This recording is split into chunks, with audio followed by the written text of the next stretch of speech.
My blood ran cold as I watched in horror.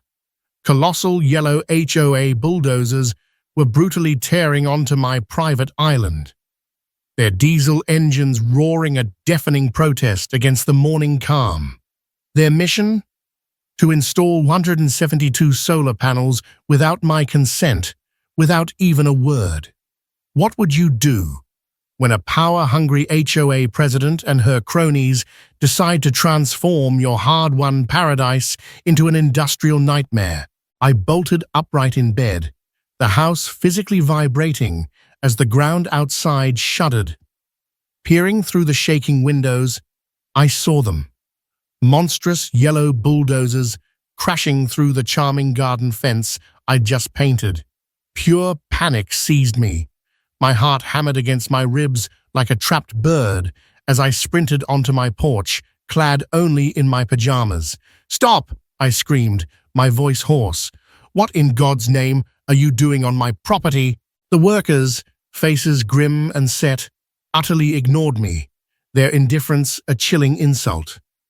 They continued their relentless assault, digging up the vibrant flower beds I'd lovingly nurtured, callously knocking down the young maple trees I planted last fall. Trees that represented new beginnings. Fumbling with trembling hands, I grabbed my phone and dialed 911. "There are people, bulldozers, tearing up my yard, my private property." "Sir," came the infuriatingly calm voice on the other end, "we've already received a call from the Pinarest Point HOA. They assure us they have the proper permits for this work." His words hit me like a physical blow. Permits for this? Just 6 months ago, I, Mark Davison, had poured my life savings into this private island home, seeking the tranquility it promised, a sanctuary far from the relentless noise of the world. Yes, a small bridge connected it to the mainland community, a necessary umbilical cord, but my deed, the sacred document defining my ownership, clearly, unequivocally stated, the island was my private property, separate and distinct. Throwing on clothes with frantic haste, I marched across my now ruined lawn, the violated earth soft and muddy beneath my feet, determined to confront whoever orchestrated this desecration. A woman in an impeccably tailored, expensive suit stood beside a gleaming black SUV, coolly checking items off a clipboard. Power radiated from her like a force field. "Excuse me, what is happening here?" I demanded, struggling to keep the tremor out of my voice. She looked up, her expression flickering with faint annoyance at being interrupted. "Mr. Davison, I presume?" Her voice was smooth, controlled. "I'm Barbara Thorne, president of the Pinarest Point Homeowners Association." "Why?" I choked out, gesturing wildly at the mechanical beasts devouring my garden. "Are bulldozers destroying my property?" Barbara Thorne offered a smile, but it was glacial, failing utterly to reach her eyes. "We've approved the installation of 172 solar panels on the eastern shore of your property, Mr. Davison. It's a vital project for the community's benefit." I struggled to maintain composure, to keep my voice level despite the fury boiling inside. "This is my private island. You can't just—" "Actually," she interrupted, pulling a thick document from her designer handbag with practiced ease, "we can. Section 8, paragraph 12 of the covenant you signed explicitly states the association reserves access rights to waterfront properties for necessary community improvements." My stomach plummeted. I vaguely remembered signing a mountain of paperwork at closing, blinded by the excitement of ownership. My lawyer, David Chen, had assured me it was all standard boilerplate. "I want to see that covenant again," I insisted, my voice tight. "Of course." Her smile grew colder, almost predatory. "Feel free to stop by the HOA office any time, but," she added pointedly, "the work continues." As if on cue, a second bulldozer crashed through my charming gazebo, the very spot where I'd savored my morning coffee each day. watching the sunrise paint the lake in hues of gold and rose. The air filled with the sickening crunch of splintering wood. Workers began marking spots in the ravaged earth, preparing for concrete foundations. Desperate, I called David, my real estate lawyer. His voice was tight with concern, as he promised to investigate immediately. "Don't sign anything else, Mark," he warned, the urgency in his tone adding to the knot of dread tightening in my gut. That evening, I sat numbly on my damaged porch, the scent of diesel fumes and torn earth heavy in the air. Floodlights now bathed the construction site in an eerie, artificial glow as the workers prepared to continue through the night. The peaceful, panoramic lake view I'd saved 20 long years to finally enjoy was gone, replaced by the jarring reality of a relentless construction zone. My sanctuary felt violated, desecrated. Suddenly, the quiet put-put of a small motor broke the silence. My neighbor from across the lake, Martha Jenkins, an elderly woman whose warmth and wisdom were well known in Pinarest Point, steered her small boat toward my dock. "I came as soon as I heard the commotion," she said, her voice laced with concern as she carefully climbed onto the weathered planks. Her eyes, etched with decades of lakeside living, held a mixture of sympathy and outrage. "This isn't right, Mark. What they're doing, it's just not right." "Can they really do this, Martha?" I asked, the question feeling hollow. "It's my property," Martha sighed, settling beside me. "Barbara Thorne. She changed many rules after becoming president 3 years ago. This solar project was her big, flashy promise during the election campaign, but," she paused, lowering her voice, "everyone assumed it would go on the community center roof, where it belongs." "Then why my island?" I pressed, needing to understand the malice behind it. "Your property has the best unobstructed sun exposure," she explained, then hesitated, her gaze troubled. "And Mark, Barbara tried to buy this island last year. The previous owner flatly refused to sell it to her." A cold tendril of understanding snaked down my spine. This wasn't just about solar energy or community benefit. This felt personal. This felt like revenge. When David Chen called the next morning, his voice was grim. "Mark, the covenant does technically include that access clause," he admitted, confirming my worst fears. "But there's something fishy here. That entire section looks different, like it might have been amended recently. It's not standard formatting. I need to check the official county records to confirm its legitimacy and filing date." A fragile flicker of hope ignited within me. I walked down to the construction site, a battlefield on my own land. Workers were unloading large metal frames. "Where's Miss Thorne?" I asked one of them, trying to sound authoritative. "Board meeting, community center," he grunted, not even bothering to look up. Opting for speed and discretion, I took my boat across the lake rather than driving over the bridge. The community center was a large, imposing building with panoramic windows overlooking the entire lake. Inside, perhaps 40 neighbors sat in neat rows of chairs facing the front, where Barbara Thorne stood at a podium, radiating confidence. "The solar initiative will reduce everyone's electric bills by approximately 35%, she was saying smoothly as I slipped quietly into a back seat.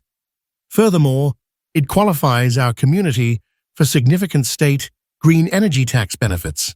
A middle-aged man cautiously raised his hand. "My understanding, Barbara, was that the panels were slated for the community center roof. When did this plan change?" "An excellent question," Barbara answered without missing a beat. "Unfortunately, the final engineering survey showed insufficient roof support here at the center. However," she gestured vaguely towards my island, "Mr. Davison's property receives nearly 40% more direct sunlight, making it, unequivocally, the ideal location." I couldn't stay silent. I stood up abruptly. And did anyone bother asking me, the property owner, or showing me this so-called survey? The room fell utterly silent.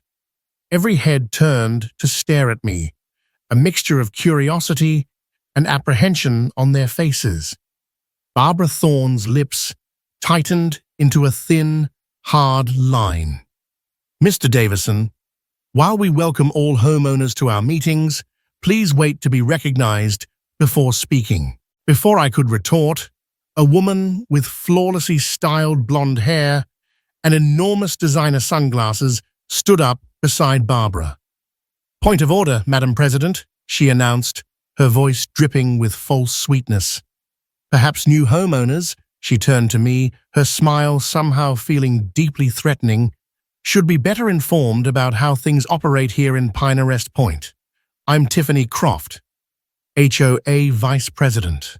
We understand this transition might be an adjustment for you, Mr. Davison, but rest assured, you'll soon appreciate the benefits of our community-first approach." "Community first?" I shot back, unable to mask my bitterness. "You mean seizing my private property without my consent?" Tiffany Croft's smile didn't waver. If anything, it widened. "The covenant you signed grants the association certain rights for the betterment of all, Mr. Davison. Perhaps you should have read it more carefully before purchasing." Several homeowners shifted uncomfortably in their seats, avoiding my gaze. But crucially, no one spoke up in my defense. Fear was a palpable presence in the room.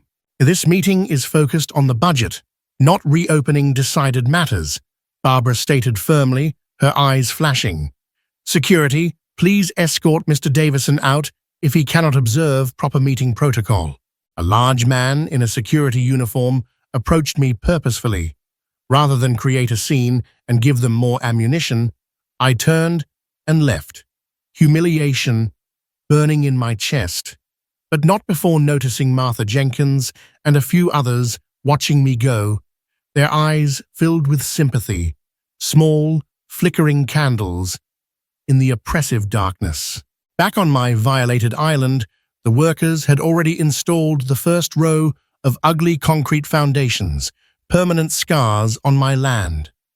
My phone rang. It was David again. "Mark, I checked the county records," he said, his voice tight with controlled excitement. "That covenant clause was indeed amended, but there's a major problem for them. State law dictates such an amendment requires documented approval from 75% of homeowners and official registration with the county clerk. I can find absolutely no record of either requirement being met." Hope, real and potent, surged through me. "So their entire project, it's illegal?" "It's complicated," David cautioned, tempering my excitement. "They could try to claim they had verbal approval or that the paperwork was somehow lost. We need more concrete evidence to blow this wide open." Later that evening, as twilight painted the sky in bruised purples and grays, there was a hesitant knock at my door. It was Martha Jenkins, looking nervously over her shoulder. "I probably shouldn't be here, Mark," she whispered, stepping quickly inside. "But you need to know this. Barbara Thorne's husband owns the company installing those panels. And Tiffany Croft's brother, he conveniently holds the lucrative maintenance contract they just signed." My mind raced, connecting the dots. "That's a massive conflict of interest." "Be careful, Mark," Martha warned, her hand briefly touching my arm. The last person who seriously questioned Barbara's authority found his boat mysteriously damaged beyond repair. Then came a flood of HOA fines for minor violations nobody else ever gets cited for. As she quietly departed in her boat, I watched more trucks arrive across the bridge, laden with steel frames and gleaming glass panels. Tomorrow they would begin installing the actual solar panels, 172 of them, across my once pristine, beautiful shoreline. A desperate thought crossed my mind. What would happen if I physically tried to block them, to stop this relentless invasion of my private paradise? 2 agonizing weeks crawled by. The solar array stood complete, a monstrous testament to the HOA's power. 172 gleaming obsidian panels arranged in rigid militaristic rows facing the sun like an occupying army. They were inescapable. Each afternoon they reflected a blinding, unbearable glare directly into my living room, forcing me to draw the blinds. At night, blinking red maintenance lights dotted the shoreline, pulsing incessantly, robbing me of sleep and peace. My sanctuary was gone. I tried fighting through the proper Shitun channels, navigating a bureaucratic maze designed to frustrate and defeat. I filed formal complaints with the county zoning board, detailing the lack of permits and the violation of my property rights. I spoke passionately, desperately, at 3 separate HOA meetings, presenting my evidence, only to be stonewalled or condescendingly dismissed. I even hired an independent inspector who confirmed the installation blatantly violated several building codes regarding setbacks and shoreline construction. It changed nothing. "Your inspector's findings are invalid," Barbara Thorne told me dismissively over the phone, her voice dripping with smug confidence. "Our contractors are certified green energy specialists, fully compliant." It was a blatant lie, but challenging. It felt like shouting into a hurricane. I tried reasoning with my neighbors, approaching them cautiously at the community pool or during weekend barbecues. Most avoided eye contact, suddenly fascinated by their shoelaces or the distant shoreline. A few whispered hurried words of support, admitting they agreed with me, but were terrified of retaliation from the board. My son lost his pool privileges all last summer after my husband merely questioned the new assessment fees, one woman murmured nervously, before quickly walking away, leaving me isolated once more. Armed with a fresh batch of documentation, detailed property maps, my original deed, county ordinances specifically addressing waterfront construction, I attended the next HOA meeting, determined to make them listen. I hadn't even gotten through my first point when Tiffany Croft cut me off mid-presentation. "The community needs sustainable energy, Mr. Davison," she insisted, theatrically adjusting her oversized designer sunglasses even though we were indoors. "Your selfish, obstructionist attitude is deeply disappointing, especially," she added, her voice taking on a menacing edge, "since the board generously grandfathered your boathouse, despite it being a full 6 inches taller than current regulations permit." A chill snaked down my spine. I hadn't even known about any boathouse violation. They were clearly monitoring my property constantly, meticulously searching for any possible infraction, any leverage they could use against me. The very next evening, a certified letter arrived. The HOA was fining me $200 daily for unapproved landscaping changes. The crime? Replanting the very flower beds their bulldozers had annihilated. Sleep became an impossibility. The relentless blinking of the maintenance lights from the solar array flickered through my bedroom windows, mocking my helplessness. I tossed and turned for hours, feeling utterly trapped, a prisoner on my own island. Around 3 a.m., desperate for any distraction from the gnawing anxiety, I started sorting through a dusty box of books I'd inherited from my grandfather but had never gotten around to opening. Among yellowed novels and faded photo albums, I found a sturdy, leather-bound journal. My grandfather, it turned out, had been a botanist, specializing in native trees of our region. The journal contained meticulously detailed notes, observations, and hand-drawn sketches of species that flourished locally.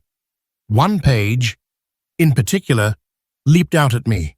Under the heading, "Natural Privacy Screens," he'd written, "Hybrid poplars alongside empress trees create exceptionally dense natural privacy screens. Both species exhibit remarkable growth rates, averaging 8 to 12 feet yearly in optimal conditions."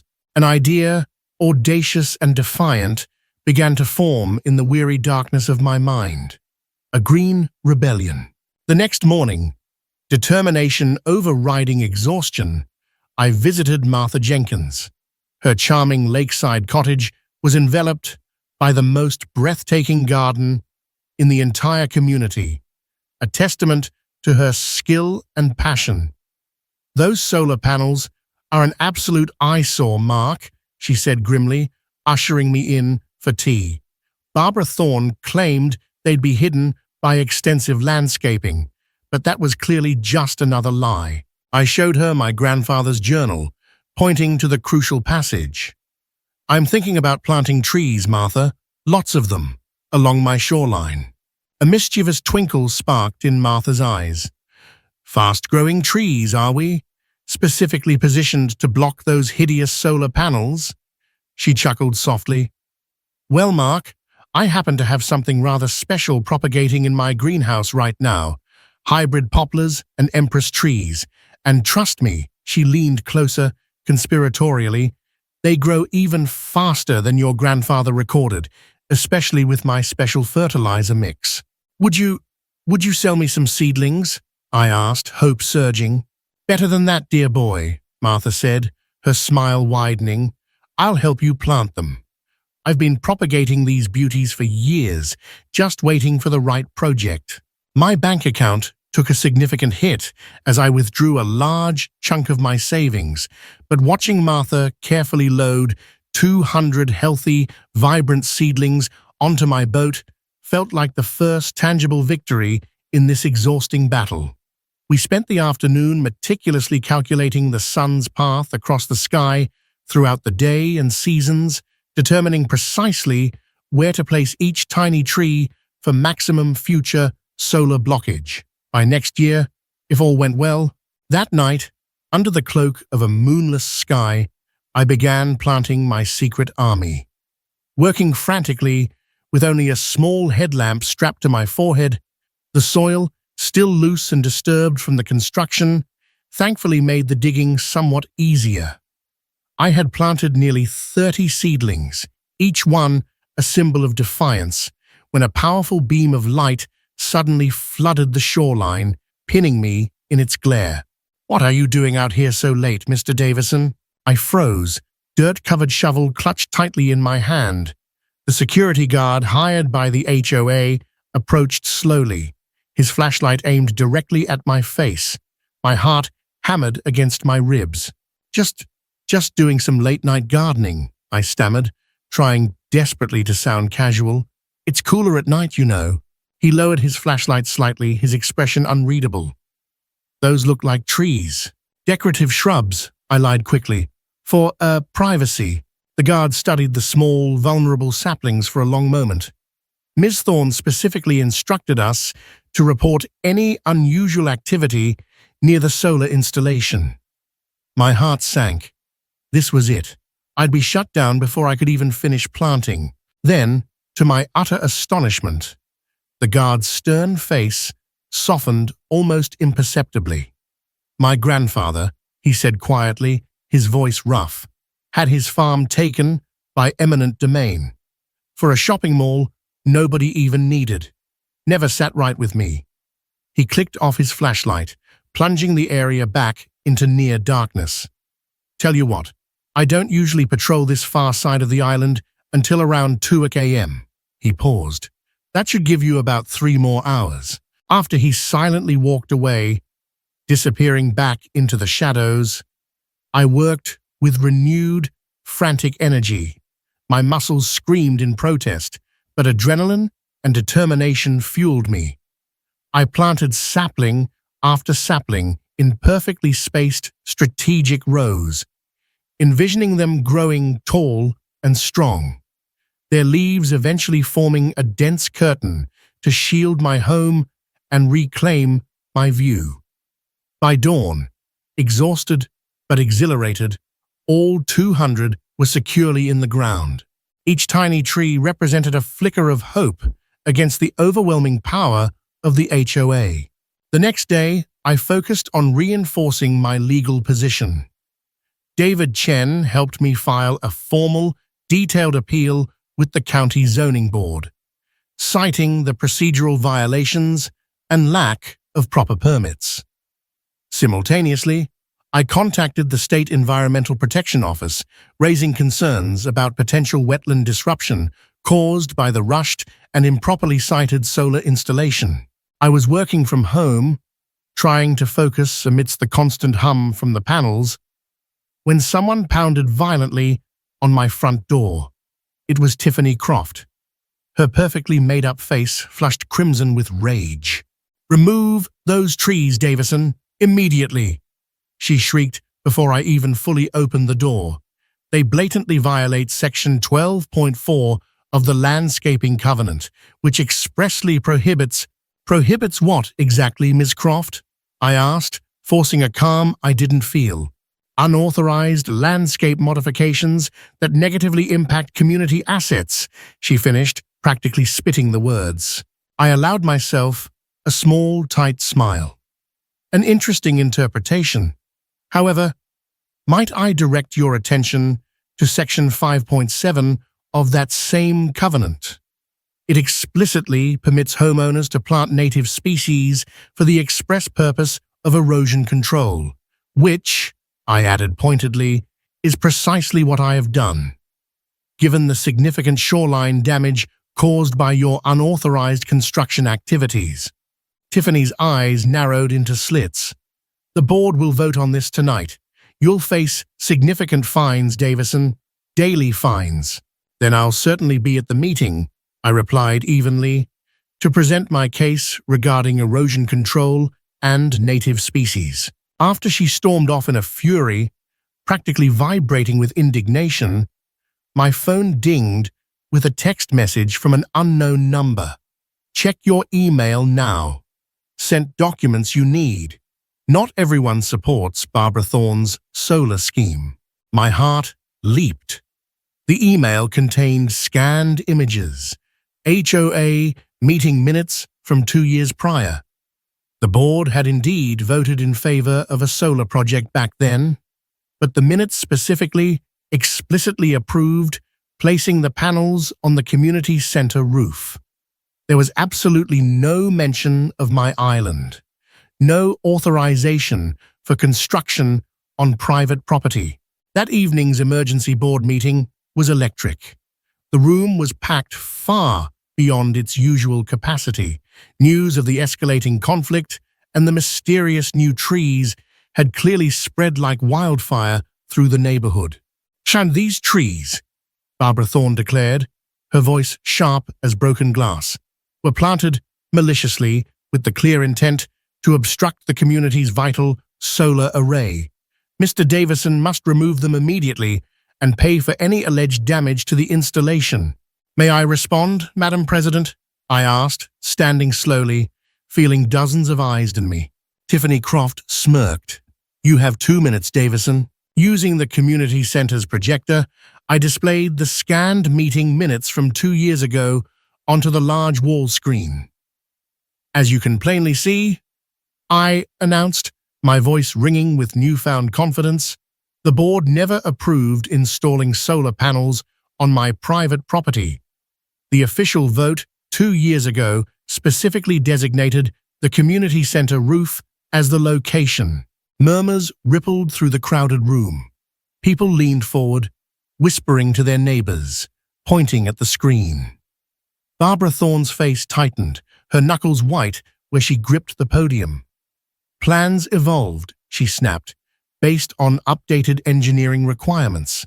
Evolved without proper board votes, without homeowner notification, without following the established amendment procedures," I countered, pressing my advantage. "Furthermore, county records clearly show no permits were ever filed for major construction on my private island's shoreline." An older man stood up slowly from the back of the room. "Point of order," he called out, his voice carrying authority.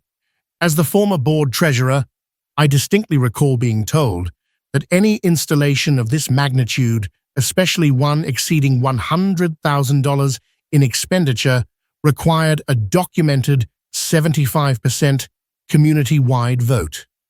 Was that vote ever held? Barbara glared daggers at him. We had emergency authorization due to the time-sensitive nature of the state grants. Authorization from whom? Several voices asked simultaneously, the question echoing in the suddenly tense room. The meeting rapidly dissolved into chaotic arguments and accusations. Factions formed, long simmering resentments surfaced, and the carefully constructed facade of HOA control began to crumble. Amidst the turmoil, I noticed Martha Jenkins smiling proudly from her seat. As I left the tumultuous meeting, 3 neighbors I barely knew approached me hesitantly. One, a local contractor, quietly promised to independently assess whether the solar installation actually met electrical and building code requirements. Another worked for the small local newspaper and cautiously asked if I'd be willing to share my documentation for a possible investigative story. For the first time since this nightmare began, I felt a surge of real hope.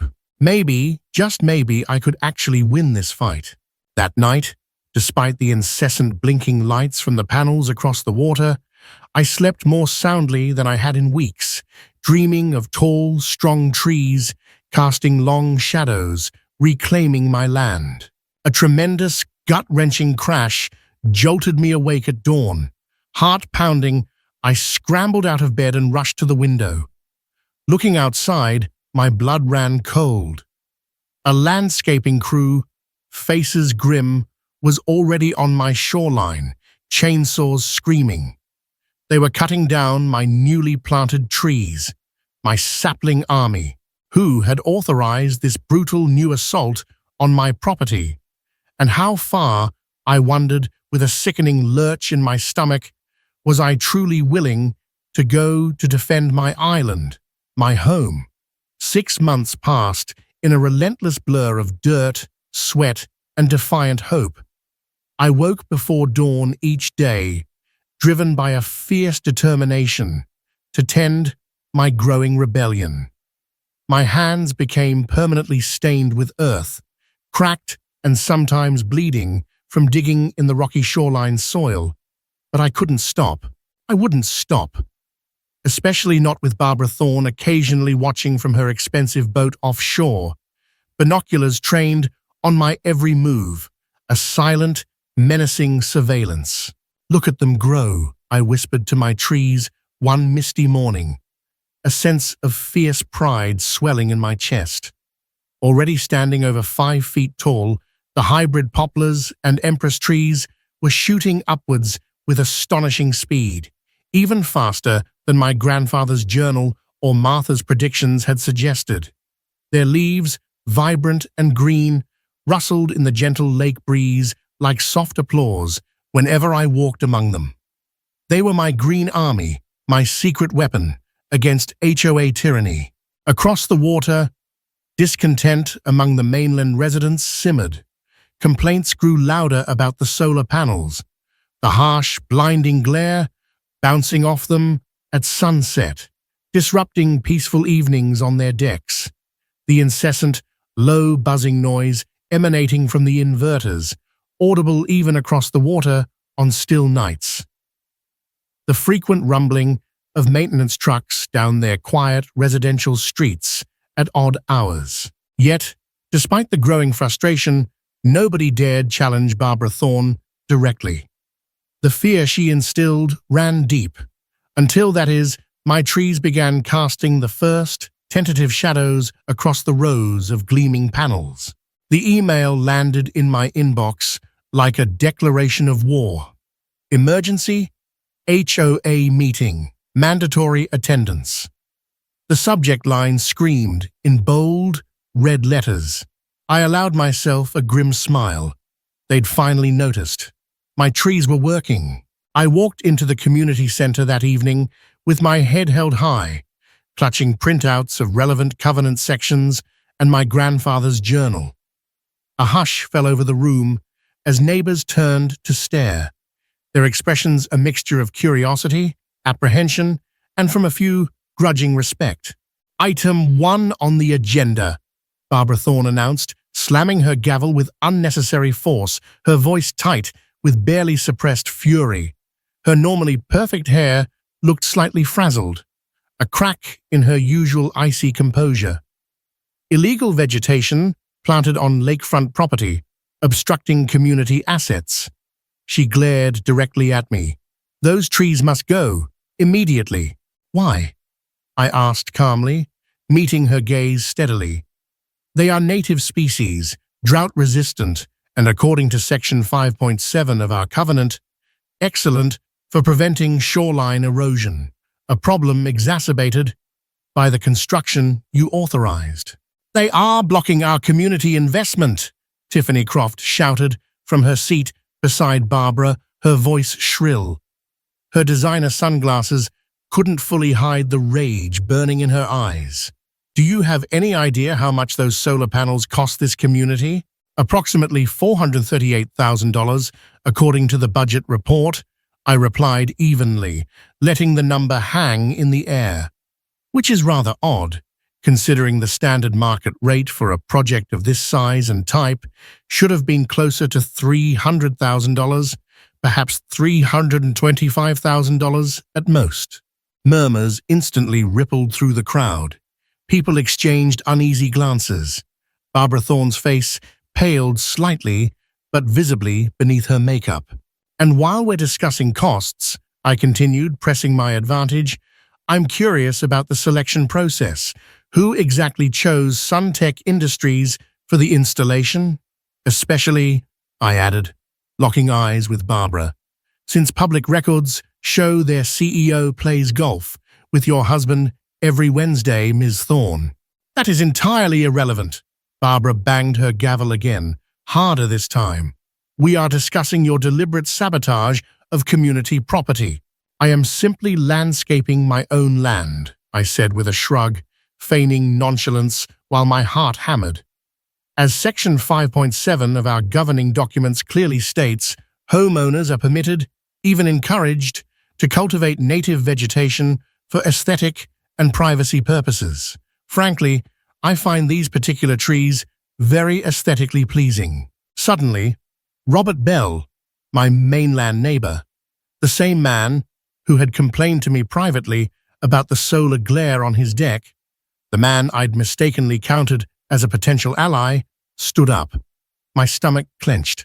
Madam President of sorts, Robert Bell announced, avoiding my eyes, I move that we amend the bylaws immediately to restrict maximum tree height on all waterfront properties to 6 feet. The betrayal hit me like a physical punch, knocking the air from my lungs. 6 feet? That would cripple my entire strategy. Later, I'd learned through the grapevine about the significant property tax assessment adjustment Barbara had quietly promised him in exchange for his loyalty. Such amendments, I managed to say, clutching my printed copy of the bylaws like a shield, require a 75% majority vote of all homeowners, Robert, and proper, timely written notification to all members well in advance of any vote, not an ambush in an emergency meeting. Barbara Thorne's thin smile returned, chilling me to the bone.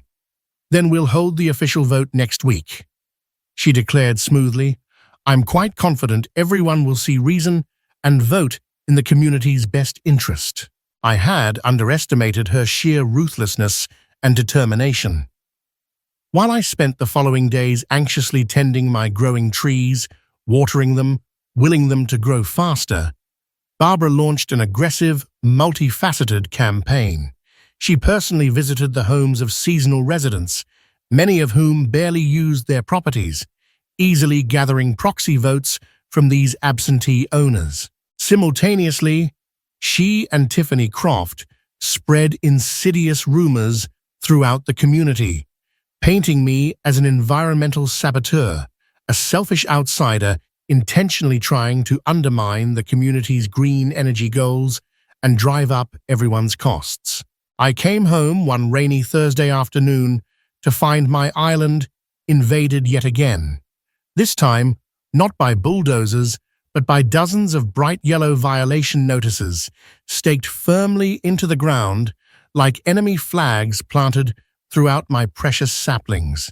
The bold text read, "Vegetation violation, Covenant Section 12(4). Remove immediately within 48 hours or face daily fines of $500. My stomach dropped. $500 per day. The previous $200 fine was bad enough. This was financial warfare. They intended to bankrupt me, bleed me dry until I was forced to surrender or sell. As thunder rumbled ominously across the lake, mirroring the storm brewing inside me, my phone buzzed with an unknown number. "Hello?" I answered cautiously, watching heavy raindrops drip mournfully from the leaves of my targeted trees. "Don't remove a single sapling," whispered a disguised voice I didn't recognize. The connection was crackly, furtive. "Check your email again. Right now. I've sent something you need to see." "Who is this?" I demanded, my grip tightening on the phone. "How can I?" The line went dead. Lightning flashed brilliantly, momentarily illuminating the monstrous solar panels across the water. They gleamed, alien and menacing, against the bruised, stormy sky. With shaking hands, I stumbled towards my laptop. Who could possibly be helping me now? And would this mysterious new evidence, whatever it was, arrive in time to save my trees, my island, my home? The cryptic email materialized in my inbox seconds later. No subject line, no sender identification, just a single attachment ominously labeled Truth, PDF. My hands trembled as I clicked it open. Was this the lifeline I desperately needed? Or somehow another elaborate trap? Pages filled my screen. Scanned images of yellowed, official-looking HOA meeting minutes, but these were dated 12 years ago, long before I had ever dreamed of buying my island paradise. Someone, my anonymous benefactor, had highlighted a crucial sentence in blindingly bright yellow digital ink. Amendment 8. 3.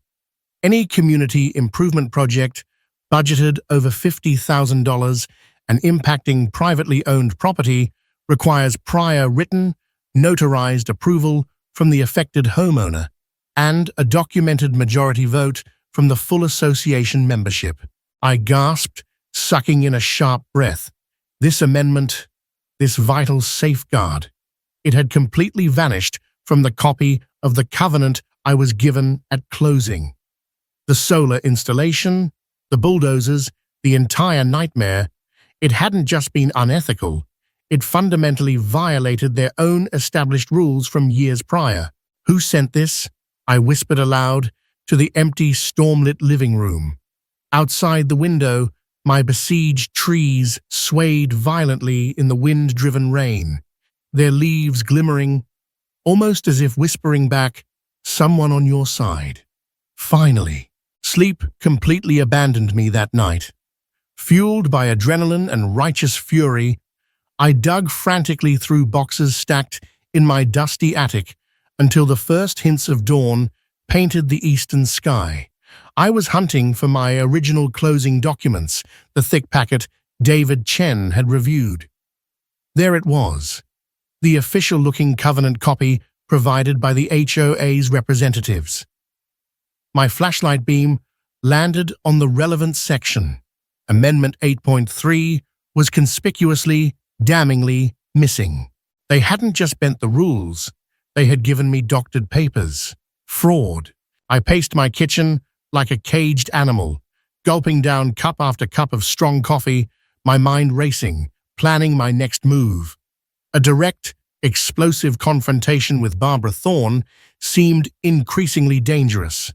She had power, connections, money, and zero apparent scruples. I had trees, a growing sense of outrage, and now, finally, the truth. My attempts to leverage this new evidence through official channels proved maddeningly futile. The small local newspaper editor, who had seemed interested before, now nervously refused my story.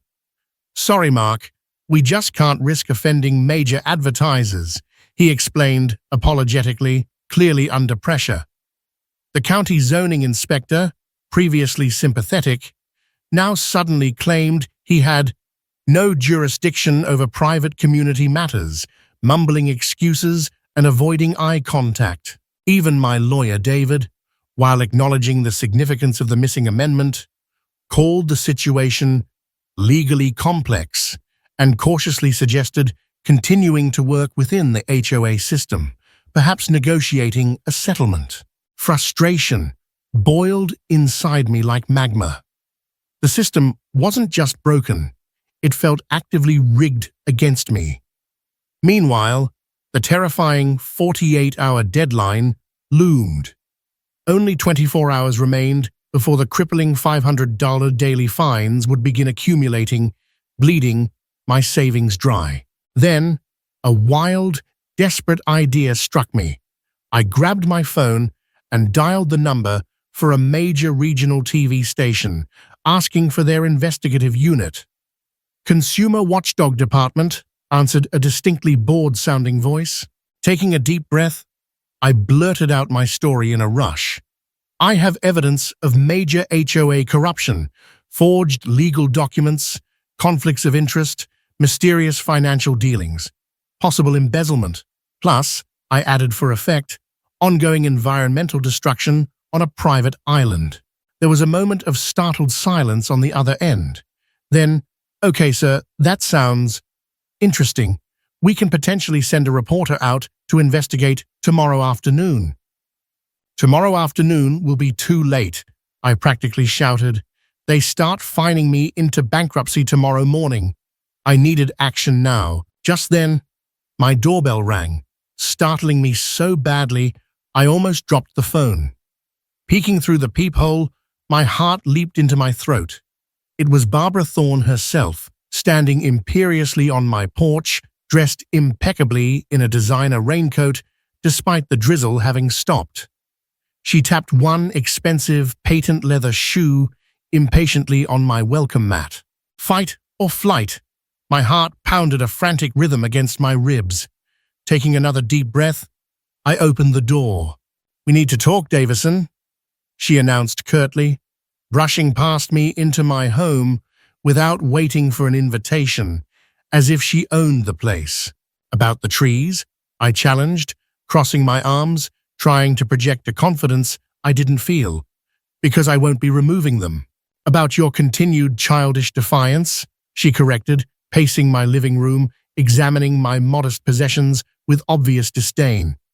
"The board held an emergency electronic vote this morning.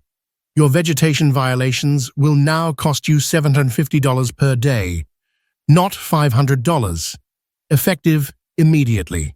"That's illegal," I protested, stunned by her audacity. "You can't just change fines retroactively without proper written notice according to the bylaws." Her laugh was sharp, brittle, and utterly chilling. "We can do whatever we want, Davison. Who's going to stop us? You, with your pathetic little trees?" Something inside me finally snapped. Years of frustration, months of harassment, the violation of my sanctuary, it all coalesced into a cold, hard resolve. "Maybe not me alone," I said quietly, slowly pulling out my phone. "But perhaps you should know, Miss Thorne, I have been recording this entire conversation since you barged into my home." Barbara Thorne froze mid-stride, her eyes widening almost imperceptibly. You wouldn't dare." "Oh, I would," I replied, holding her gaze. "And I also have these." I pulled up the images of the 12-year-old meeting minutes on my phone screen, zooming in on the highlighted Amendment 8.3. Quite clear, wouldn't you say? You needed my written, notarized permission before those solar panels ever touched my shoreline. Her face transformed instantly, shedding the arrogant confidence, replaced by cold, rapid calculation. "Those old minutes are irrelevant, invalid," she hissed, recovering quickly. "We updated procedures years ago. Without proper notification, without filing the changes with the county, without following your own established amendment process. I countered, my voice stronger now, fueled by the evidence. That sounds suspiciously like fraud, Ms. Thorne. Amateur legal threats don't scare me, she spat, regaining her composure, though a flicker of unease remained in her eyes. My husband plays golf with practically every judge in this county, Davison. Don't forget that. Just then, another knock sounded at my door, firm and decisive this time. Barbara's eyes narrowed suspiciously. Expecting company? I wasn't. My stomach tightened with apprehension as I opened the door again. Standing on my porch was Susan Miller, the former HOA treasurer, the woman Robert Bell had mentioned, the one who'd retired to Florida 3 years ago. Her silver hair was slightly rain-soaked, but her eyes blazed with righteous determination. "Sorry I'm late, Mark," she announced loudly, deliberately projecting her voice as she stepped decisively inside. Traffic coming from the airport was absolutely terrible. Barbara Thorne's face drained of all color. She looked as if she'd seen a ghost. "Susan, what are you doing here?" "Following the money, Barbara," Susan Miller replied coolly, nodding briefly toward me. "After someone anonymously emailed me the details of your community's little solar scheme, along with some very interesting financial discrepancies, I caught the first flight back." I stared at Susan. I hadn't emailed anyone but David and the TV station. Susan caught my eye and gave me the slightest, almost imperceptible wink. A signal. Play along. "You have no authority here anymore, Susan," Barbara snapped, trying to regain control. "You're not on the board." "No," Susan agreed calmly, opening a sturdy leather satchel she carried to reveal meticulously labeled file folders. "But thankfully, I kept detailed copies of everything during my tenure as treasurer." She pulled out several folders, including the original covenant amendments, like dear old 8.3 here. She paused dramatically, letting the tension build. And perhaps more interestingly, the forged documents submitted to the bank, allegedly showing homeowner approvals and cost justifications for the vastly overpriced solar project. Barbara Thorne's composure finally, irrevocably cracked. You have no idea who you're dealing with," she stammered, her voice trembling with rage and fear. "Oh, I think I do," Susan finished calmly, "especially since my contact confirmed your husband is currently under federal investigation for unrelated financial irregularities. Why do you think this solar project was rushed through so quickly, Barbara? Those kickbacks from Suntech Industries, laundered through inflated invoices, make for a very convenient offshore deposit, don't they?" As Barbara lunged desperately for her phone, likely to call her husband or lawyer, Susan added casually, "By the way, I've already spoken with the district attorney's office. They seemed quite interested in the HOA's financial records, especially the sudden disappearance of the reserve funds. They'll be in touch." "You'll regret this, Susan, both of you," Barbara snarled, practically shoving past Susan as she stormed toward the door, her face a mask of fury. After she slammed out, Susan Miller's confident demeanor sagged visibly. She sank onto my couch, letting out a long, shaky breath. "That woman," she muttered, shaking her head, "always was a nightmare." "Thank you, Susan," I said, still trying to process the whirlwind of events. "Thank you so much, but I never emailed you." Susan looked genuinely puzzled. "You didn't, huh?" "Someone did. Sent extensive financial records, bank transfer copies. I just assumed." We stared at each other, the same question hanging unspoken in the air. Who else knew the depths of Barbara Thorne's scheme? Who was our anonymous ally? "We need to move quickly, Mark," Susan warned, her focus snapping back. "Barbara fights dirty, especially when cornered." We spent the next few hours meticulously building our case, organizing Susan's damning evidence, cross-referencing it with my documents and the anonymous emails, making calls to David Chen, and planning our strategy for the inevitable fallout. Victory Real and lasting victory finally seemed possible, almost within reach. As evening approached, painting the lake in soft pastels, I walked Susan to her rental car. "Thank you again, Susan," I said sincerely, "for coming back, for fighting this." She squeezed my arm warmly. "Some battles are worth fighting, Mark. Some things are just right." As her taillights disappeared down the road leading to the bridge, I felt lighter, more hopeful than I had in months. My gaze drifted across the darkening water towards my island, my trees, and my heart stopped cold. Smoke. Thick black smoke was rising from among my precious trees, stark and ugly against the beautiful sunset sky. "No!" I screamed, the sound torn from my throat as I sprinted headlong towards my boat, raw terror replacing the fragile hope of moments before. Who would dare to burn my island now? And could I possibly reach it in time to save my tree army before it was too late? Acrid smoke filled my lungs, burning my throat and eyes as I leaped frantically from my boat onto the smoldering shore. My beautiful trees, my green army, were burning. Angry orange flames licked greedily at the branches of several saplings, while others stood blackened and scarred. Horrifyingly, a crew of HOA maintenance workers, led by Gary Schmidt, the maintenance boss, just stood nearby, hoses and equipment lying unused on the ground, passively watching the destruction. "Stop this! Put it out! Right now!" I yelled, running towards Gary, my voice choked with smoke and fury. Gary Schmidt wouldn't meet my eyes, shuffling his feet awkwardly in the dirt. Just doing our job, Mr. Davison. Fire safety work, clearing brush," he mumbled, his guilt palpable. "Fire safety?" I shrieked incredulously. "It poured rain just yesterday. These trees aren't dry. This isn't brush. These are saplings I planted." The workers stared down at their boots, shame written on their faces.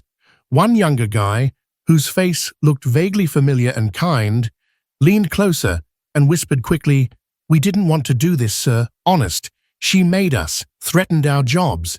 She, Barbara, or maybe Tiffany." My hands shaking with rage, I grabbed my phone and started recording everything: the healthy green trees actively burning, the guilty, downcast faces of the workers, the clearly unnecessary, malicious destruction.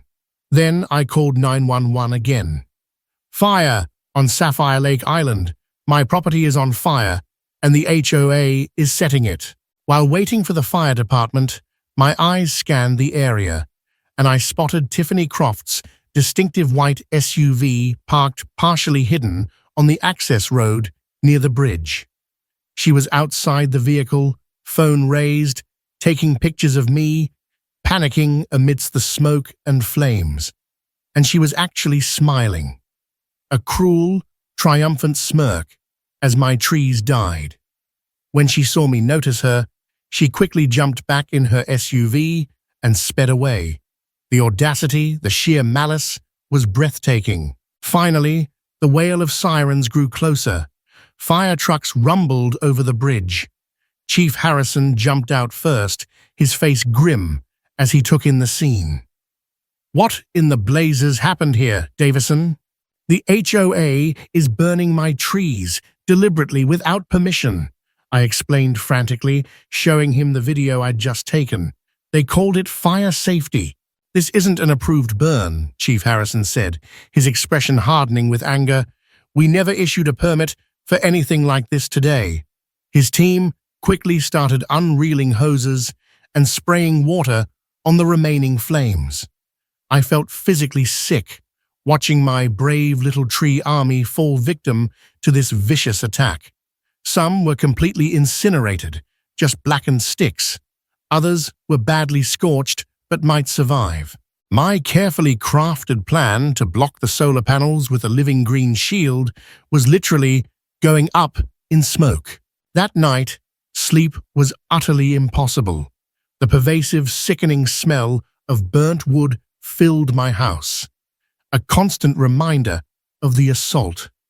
Around midnight, a powerful thunderstorm rolled violently across the lake. Rain pounded against my roof like angry fists, and lightning flashed every few minutes, illuminating the ravaged shoreline. I sat by my window, watching nature's fury, feeling it perfectly mirrored my own turbulent anger and despair. Suddenly, a massive, blindingly bright lightning bolt struck near the solar panel installation. The light was so intense, it momentarily lit up my entire living room, followed instantly by a deafening boom that shook the whole house, rattling windows in their frames. Then, an eerie silence, broken only by the steady drumming of the rain. At dawn, morbid curiosity overriding my exhaustion, I walked through my muddy, charred garden towards the shoreline to assess the storm's impact. The lightning had scored a direct hit on the main control box for the entire solar array. The heavy metal box was blackened, buckled, and partially melted, with frayed wires dangling uselessly. A quick visual inspection revealed that at least 30, maybe more, of the solar panels themselves were cracked or shattered, some hanging precariously sideways off their mountings. It was a scene of satisfying, almost biblical retribution. Just then, my phone buzzed. Another text from the unknown number I now thought of as my guardian angel. "Check your email, now. Evidence about the fire."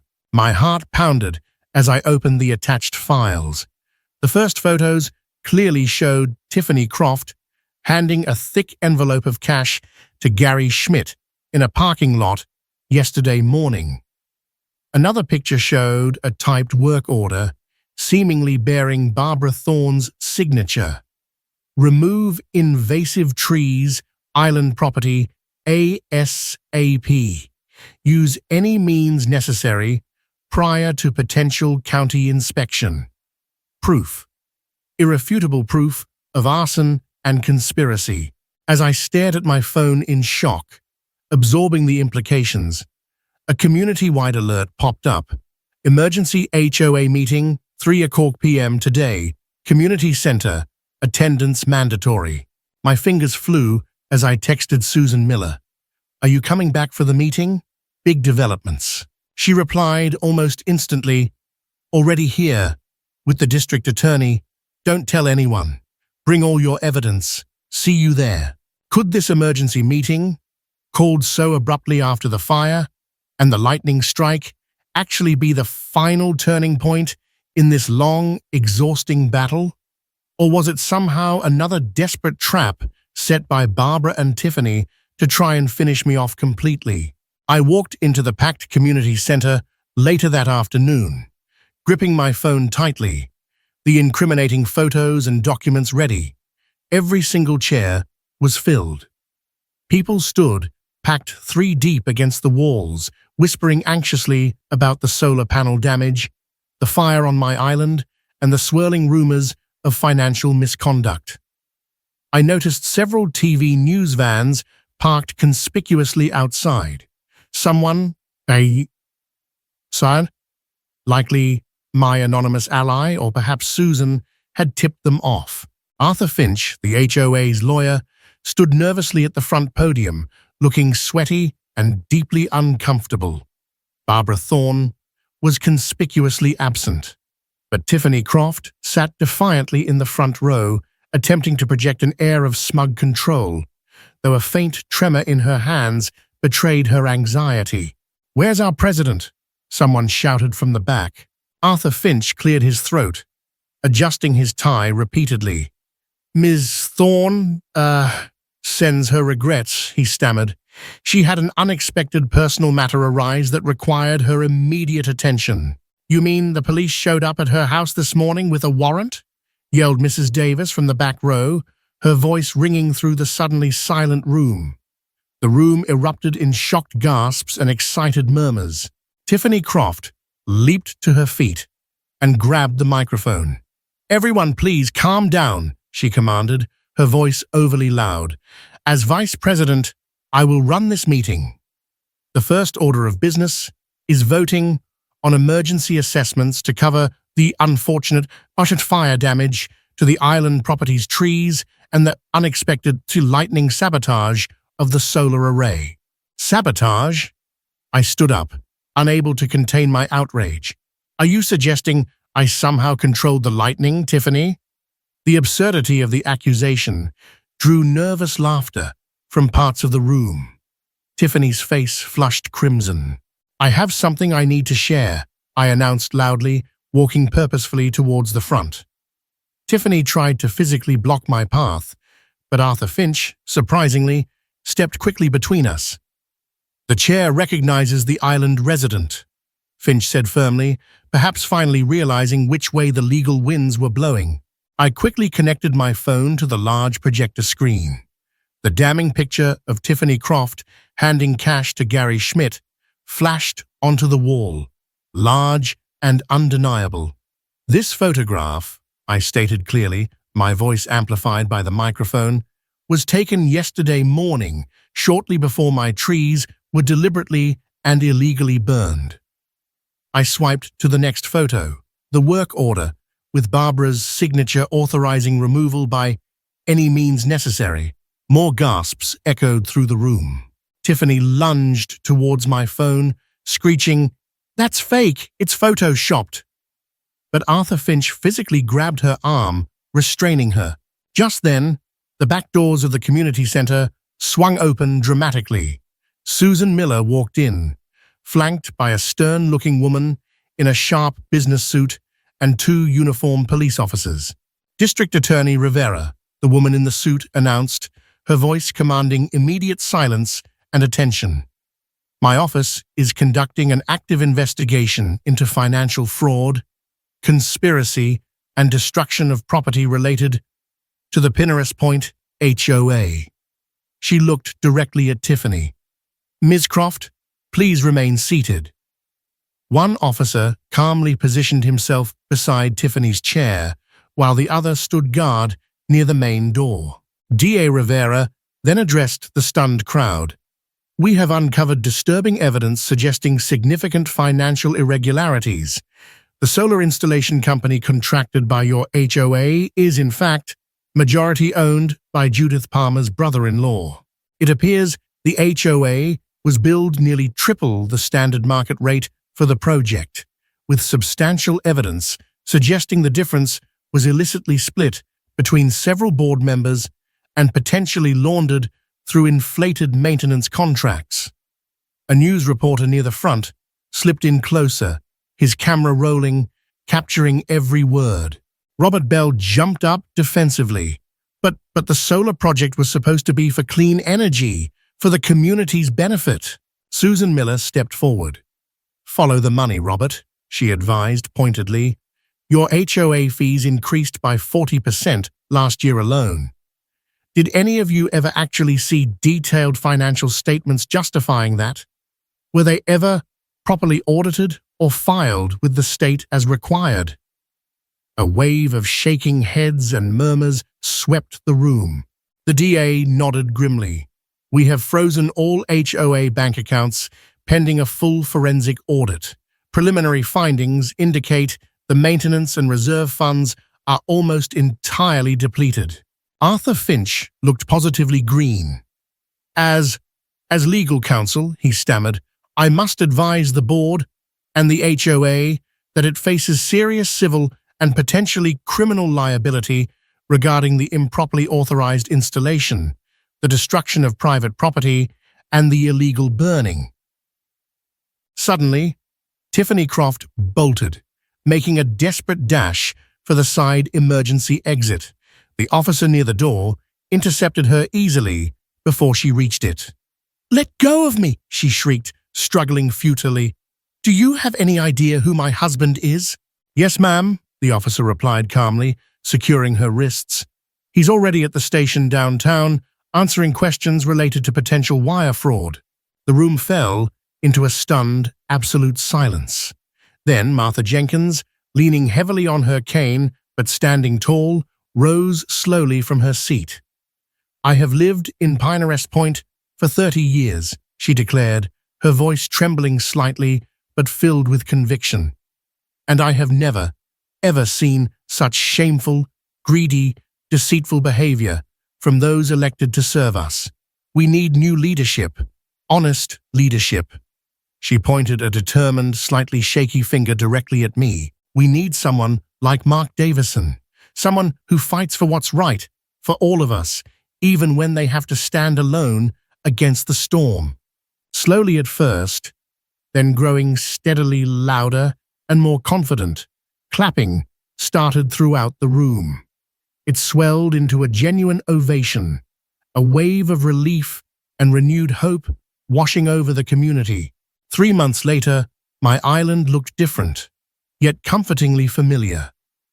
The surviving trees, resilient and strong, were growing fast, already tall enough to partially obscure the shoreline area where the ill-fated solar panels had once stood. Those panels were long gone now, removed, properly recycled, and, ironically, partially reinstalled on the community center roof, where they had belonged all along, quietly generating power without controversy. I dug my hands into the rich, dark soil, carefully planting new seedlings alongside the recovering survivors, replacing the ones lost to the fire.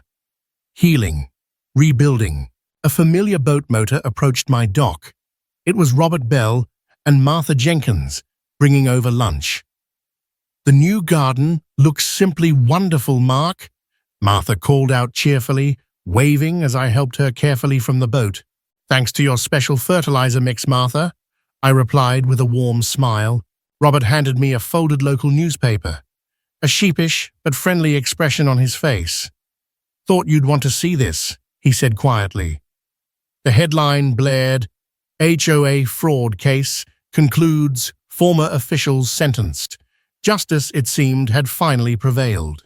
We sat together on my porch, enjoying delicious sandwiches and cool lemonade, looking out at the now truly peaceful lake. No ugly panels marred the view.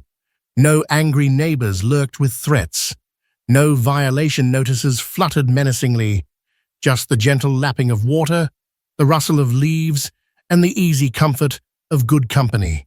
"You know," Robert said thoughtfully, breaking the comfortable silence, "when I first complained to you about those panels glaring onto my deck, I never imagined it would lead to, well, all this." He gestured around, encompassing the island, the lake, the sense of restored normalcy. Martha patted my hand kindly. "Sometimes, Mark, standing up for your own land ends up meaning you're standing up for everyone. It just takes one person, one voice, to make a real difference." I nodded slowly, watching a family of ducks glide serenely past my shoreline. She was right. It hadn't been easy. It had been terrifying, exhausting, and expensive. But it had been necessary. Framed prominently in my home office now are the newly ratified HOA rules, changes we, the homeowners, voted in overwhelmingly after dissolving the old board. All major expenditures and community projects require a transparent proposal process and a documented 75% resident approval vote. Private property rights are explicitly reaffirmed and protected. And perhaps most importantly, rule number 17. All official HOA meetings must henceforth provide adequate refreshments. Robert Bell had insisted on that one, and we all laughed and agreed. Sometimes, it turns out, you might need to metaphorically, or almost literally, grow an army of trees to protect your home and your rights. But in the end, it's the community you rebuild, the trust you foster, and the principles you stand for that truly matter most. Justice, much like those resilient trees, sometimes just needs the right conditions and enough determined tending to finally take root and grow strong. This story serves as a powerful reminder to always read the fine print, especially HOA covenants, before buying property. Never assume everything is standard. It also highlights the critical importance of verifying information independently, like checking county records, and the potential for conflicts of interest within powerful organizations. Most importantly, it shows that even when facing overwhelming odds and seemingly corrupt systems, one determined individual, armed with the truth and supported by allies, even unexpected ones, can fight back and achieve justice. Persistence, documentation, and courage can make all the difference. What would you have done in Mark Davison's situation? Would you have planted the trees, confronted the HOA sooner? Let us know your thoughts in the comments below. If you enjoyed this story of resilience and fighting back against injustice, please give this video a like and consider subscribing to the channel for more compelling narratives.